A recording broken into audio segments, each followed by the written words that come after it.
Okay, so yeah, I was just pointing out this pattern that just notice that every day at the hottest part of the day, the relative humidity, which is this green line right here, is at its lowest. Whereas every night when the sun sets, that relative humidity is going to go up, and usually it's going to peak at about 7 a.m. because that's the coldest part of the day.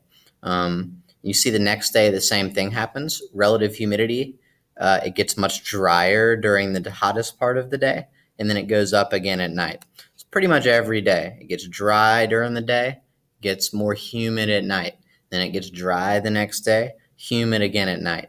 And as you can see, the relative humidity is pretty much the mirror image of temperature. When the temperature is at its highest, the relative humidity is at its lowest. And if you understood what relative humidity is, this should make sense. Remember that warmer air can hold more water. So therefore, relative humidity is going to be lowest during the day, highest at night. And I just want to point out how dew point, which is this other green line on this bottom graph, dew point does not respond to temperature changes. Dew point is basically absolute humidity. So for this 2 day period right here, that absolute humidity or the dew point is basically holding steady.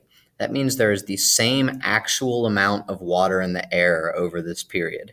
It's 31 degrees, 32, 31. But then at about 1 o'clock here on this Thursday, it starts going up. The dew point going up means there is water entering the air. And really, the only way that that can happen in Atlanta is if wind is blowing in from the ocean and bringing us more water. So that's what this rising dew point represents. It represents wetter air coming in.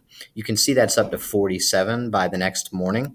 That is much wetter air than this was down here. My guess is that this is a wind coming from the south. That's where the moisture in Atlanta typically comes from, whereas a wind from the north would typically lower our dew points since there's just no water to our north. So yeah, relative humidity goes up and down every day as temperature changes, whereas dew point, which is absolute humidity, only changes if water is actually coming in or out of the air, or if new air is blowing in. Just to give you an idea of what different dew points feel like, I use dew point as much as I use temperature to get an idea of what it's going to feel like outside. And I suggest you do too. I know that on your weather apps, like I have AccuWeather on my phone, I can go into settings and set it up so it tells me the dew point as one of the main things to tell me. And it's really helped me understand what the air is going to feel like better, especially for my like athletics and bicycling and stuff. It's very relevant. Any dew point under 30, that is very dry. That's like cold winter conditions. The temperature could still get high. Actually, high temperatures with a low dew point would feel very, very nice. That's like desert conditions. But that means it can get really cold at night because remember that the dew point is the basement temperature. So if the dew point is 10 degrees, that means that it could get down to 10 degrees, which, that's really cold. A dew point from 30 to 60, I would consider to be comfortable and ideal. This is what we tend to have in Atlanta during most of the year, which is part of why Atlanta is so nice. Uh, However, one problem with Atlanta is that during the summer, the dew points get up above 60. That's when it starts getting uncomfortably humid. Um, and if the dew point gets above 70, that is like, so humid that you barely even want to be outside. And that happens sometimes during July and August here in Atlanta. So, just keep this in mind. And if you start paying attention to dew point, it'll help you get a better idea of what it's going to feel like outside. There's a video here you can watch on my presentation that helps you understand dew point and relative humidity a little bit better. Here's a challenge question. See if you can do this. You can pause the video and see if you can figure this out. Let's say that outside there are 2 grams per meter cubed of water in the air. Don't get too caught up worrying about this unit. Just remember that there's 2 grams of water in the air. That's good enough. The temperature is 70. Great. At this temperature, the air can hold a maximum of 10 grams of water. So we've got 2 grams of water. The maximum possible would be 10. Now, also, at a temperature of 20 Fahrenheit, air can hold a maximum of 2 grams of water. So based on all this information, what is the current dew point and what is the current relative humidity?